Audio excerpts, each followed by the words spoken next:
Imagine, Pablo. Imagine. Un podcast du Musée national Picasso Paris. Souvenirs de vacances. Mougins, été 1938. Te voici, l'homme au chapeau de paille et au cornet de glace. Que tu es gai et léger. Ta glace est douce ? Pablo, Oui, Dora. vanille ou fraise? Le soleil brille, l'été te va à ravir avec ton beau chapeau de vacancier. Quelle insouciance ! Pistache. 1 an après le bombardement de Guernica, Picasso est en vacances à la plage, avec Dora Maar et les autres. Éluard se souvient de ses vacances hors du temps. Tous ces moments partagés, sublimes, chauds, vivant de vraie vie, tant de couleurs, de mouvements réels, de surprises. Quoi de mieux qu'un été à Mougins, sur la Côte d'Azur, entre amis engagés de milieux intellectuels résistant au fascisme franquiste. Dans ce tableau, homme au chapeau de paille et au cornet de glace, Picasso décrit un bonheur simple et fugitif. Et une boule de vanille. Non, une boule à facettes. La vie scintille dans ce tableau et dans cet été à Mougins. Il y a des étincelles dans ton chapeau mangeur de glace et des arcs-en-ciel dans ta barbe et tes yeux. C'est tout ? Non. Tu as un serpent en guise d'oreille, Des boules de feu dans tes iris, des bris de verre dans tes joues des barbelés sur ton t-shirt. et une langue verte pleine de venin. Ce mangeur de glace n'est pas ce qu'il y paraît. La légèreté de l'été cache une autre réalité.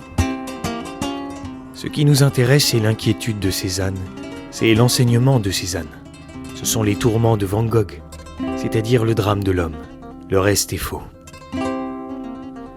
Tes traits sont durs, ta bouche menace, le noir du fond de la toile nous assombrit. Mais qui es-tu vraiment ? Je prends une glace parfum chair à canon. Mougins 1938. 1938. La montre du réveil arrêtée à l'heure du déjeuner, la cloche du premier service porta la mort rôtie et truffée à la bouche en cul de poule du canon, du fusil, les mains gelées collées aux pierres et le nez fouillant la poussière sous les meubles grelottant d'angoisse. Picasso peint ce tableau 1 an après le bombardement de Guernica. Et nous sommes en pleine guerre civile en Espagne. Vénus sortit de chez elle pour acheter à l'épicier des sardines à l'huile frappée d'insolation devient coquillage. À l'époque de la guerre civile en Espagne, Picasso disait vivre la pire période de sa vie. Il écrivait des poèmes dès 1936.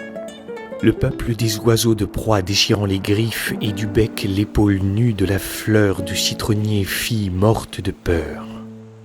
C'est à l'époque de cette guerre, comme le dira l'américaine, amie et amoureuse de l'art, Gertrude Stein, que Picasso découvre son hispanité. Misérable peau de chagrin serrant le corps déchiré de l'amour qui saigne à l'étroit dans la couronne de son lit de ronces. La glace fond et l'homme au chapeau révèle sa véritable nature. Un homme avec ses failles, ses joies, ses colères et ses racines. Canción otoñal. Federico García Lorca. Hoy siento en el corazón un vago temblor de estrellas. Todas las rosas son blancas, tan blancas como mi pena. Un podcast réalisé et conçu par Pauline Coppen et Elsa Denac. Avec les voix de Grégoire le Prince Ringuet, Étienne Monet, Elsa Denac et Pauline Coppen. À retrouver sur le site du musée